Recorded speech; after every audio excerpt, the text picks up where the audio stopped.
Yeah, Maki versus Toji. Who wins this battle? So this topic has been brought up a couple times, and recently with episode 4 coming out a little while ago, the topic has been brought up again. There are mixed opinions on this topic on who wins and who loses. The most common one being that they are equal, which I don't blame anybody for having this notion, with even some people saying that Toji beats Maki. But I think the answer for this topic is fairly obvious, with the answer being that Maki absolutely slams Toji. But why exactly do I believe this? Well, I'm going to be going over it in this video. In this video, we're going to be going over feats, statements, weapons, experience, and battle IQ to finally conclude why Maki beats Toji. First, we are going to be starting off with feats. For Toji's feats, we have both of his matches with Gojo, his fight with Dagon, and as well as his fight with Megumi. Now, obviously the best out of the three is going to be his fight with Gojo. The reason for this is because he was originally able to kill Gojo. Though one thing every Toji fanboy forgets to bring up is how heavily nerfed this said Gojo was. Not only is this a teen pre-awakened Gojo, but this said Gojo was already sleep deprived for days on end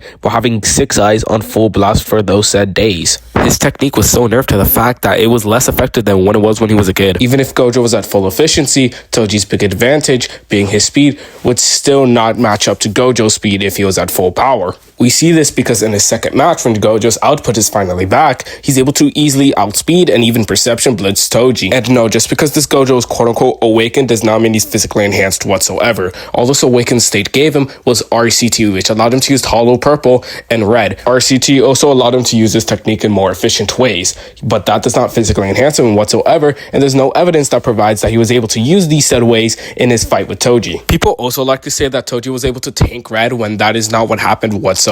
Toji verbatim states that Red would only not be a problem if he was able to deflect it with perfect timing using the inverted Spear of Heaven. So not only did he not tank it, he deflected it with the inverted Spear of Heaven. It's important that it's the inverted Spear of Heaven because its ability is to forcibly stop any cursed techniques. So no, Toji didn't tank Red in any sort of way. He deflected Red using the inverted Spear of Heaven, which also incredibly lowered the output of Red itself. So this lacks to give a base of Toji's strength, so we're gonna have to go off his different feats and different fights. He was able to easily outperform and beat Dagon. This same Dagon was easily putting belt ass on a first grade sorcerer. Toji is also able to consistently and easily throw large objects such as cars and trucks, and easily blitz Megumi constantly, this same Megumi who was able to react to another special grade curse. This would consistently get Toji in the strength that's relative or at least comparable to special grades. Maki, on the other hand, has more relevant feats and comparable to strength to other high tiers in the verse. Maki was easily able to outperform and react to all of Curse Noyo's attacks. With Noyo stating himself he wasn't able to hit or even touch Maki. This Noyo was stated to be able to move at Mach 3 speeds.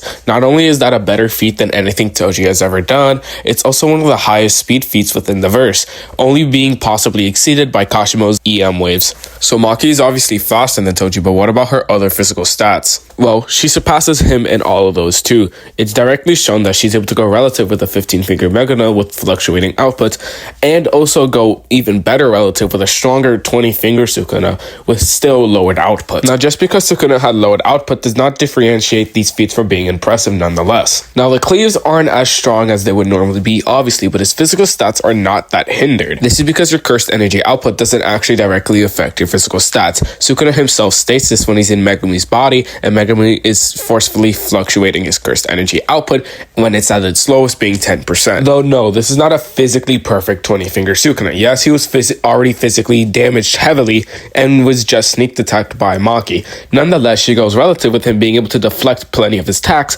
and tank 2 black flashes from Sukuna. Not only that, but Sukuna also acknowledges that she was reacting to his attacks better than anyone previously in that fight. So via all this I previously said, I think it's fair to assume that it's obvious that Maki takes feats in comparison to Toji. Now it's time to go over statements, but I'm just going to be going over a single statement. The reason for this is because this single statement is the reason why this discussion is so talked about within the fandom. We all know what statement I'm referring to. It's the statement stating that Toji Zen and Maki Zen are equals. Now obviously this immediately rules out any possibility of Toji being stronger than Maki, which is the reason why I believe anybody saying that Toji is physically stronger than Maki is just misogynistic at this point. But in this portion of the video I'm going to be explaining why, even if the statement is true, why Maki still is more physically capable than Toji. Now the reason I think this is because Maki obviously grew physically since this statement. The reason I believe this is because soon after the statement of Maki being equal to Toji, she ends up fighting a 15-finger Meguna. Like I said earlier in this video, this Meguna has a fluctuating cursed energy output output. The output would be around 10%, with the lowest being 10%. After this, Maki and the rest of the group go on a 1-month training period, which that alone narratively implies that Maki got physically stronger. But not only do we have narrative implications, we have physical showings of her growth. This is why her relativity to a 15-finger Megano with a 10% output is important, because then she goes relative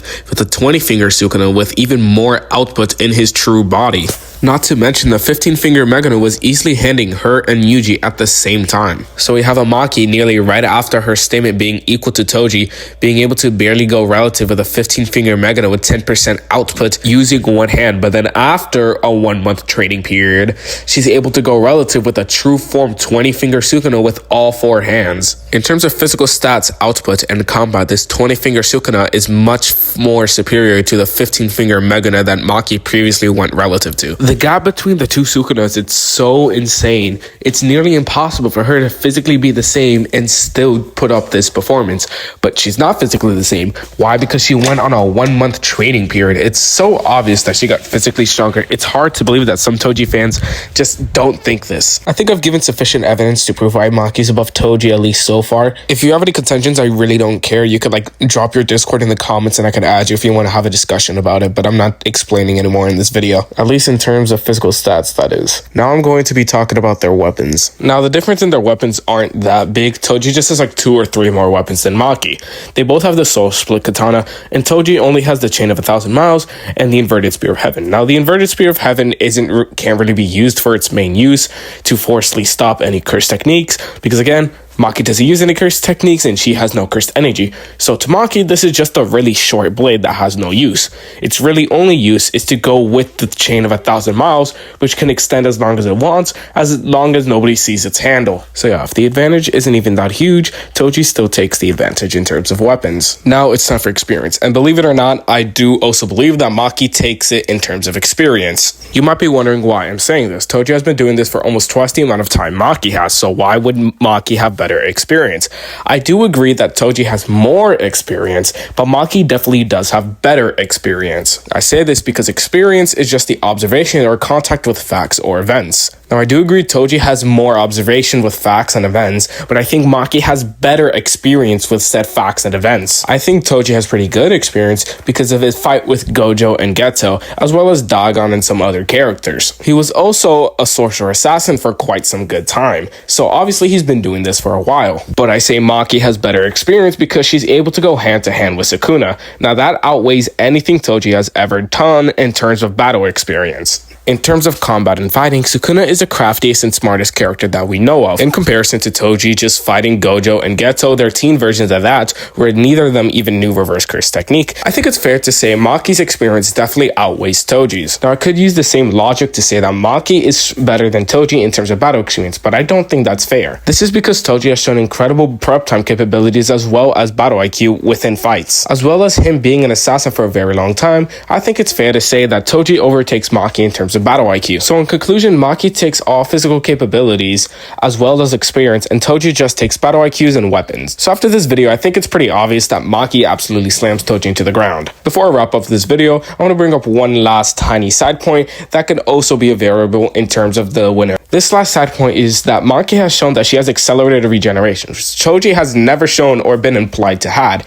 Though again, Toji might have this because they both just have a heavenly restriction. I'm not saying it's 100% that Maki only has this and Toji doesn't. I'm just saying it's a possibility. So peace, goodbye, hyper out.